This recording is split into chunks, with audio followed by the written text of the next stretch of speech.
اور روزہ اس طرح رکھنا ہے کہ روزہ صرف پیٹ کا نہ ہو، تھوڑا زبان کا بھی ہو۔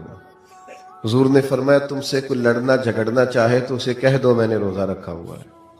فرمایا جس نے جھوٹ بولنا نہیں چھوڑا، غیبت نہیں چھوڑی، اس کے بھوکا پیاسا رہنے کی اللہ کو کوئی ضرورت نہیں ہے۔ آپ یہ پابندی کر کے دیکھیں، روزہ تقوی کا سبق اور درس دیتا۔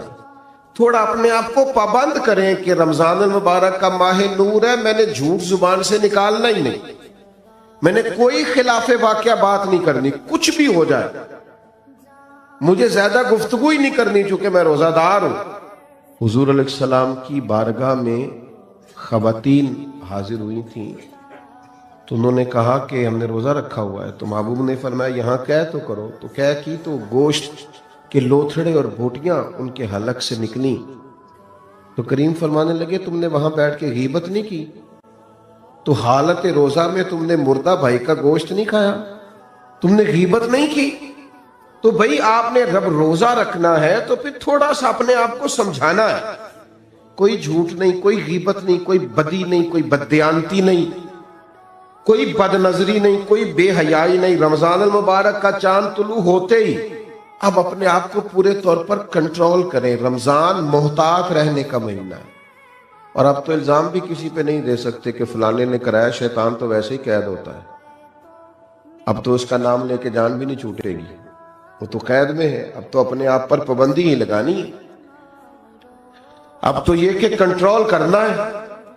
تو پہلی بات یہ کہ روزے کو بڑے حسن کے ساتھ ادا کریں، بڑی پاکیزگی کے ساتھ۔ روزہ بڑی نعمت ہے، آپ یقین کریں روزہ رکھا ہوا ہوتا ہے نا انسان نے تو عجیب سی وہ روحانیت محسوس کرتا ہے۔ روزہ عقیدہ توحید کا بہت بڑا اظہار ہے، پتہ چلتا ہے کہ یہ بندہ رب کو ماننے والا ہے۔ کیوں کہ آپ گھر کے اندر اکیلے ہیں اور دروازے سارے بند ہیں اور کھانے کو ہر چیز پڑی ہے، تو کیوں نہیں کھا رہے آپ چوری لوگوں سے؟ بہت ساری عبادات میں لوگ معاذ اللہ دکھاوا نہیں کر لیتے، ہر چیز موجود ہے گھر میں، فریزر بھرا ہوا ہے انواع و اقسام کی چیزوں سے، کیوں نہیں کھا رہے؟ اس لیے نہیں کھا رہے کہ میرا رب مجھے دیکھ رہا ہے۔ عقیدہ توحید کی اتنی مضبوطی حالت روزہ میں حاصل ہوتی ہے کہ بندہ نور علی نور ہو جاتا ہے۔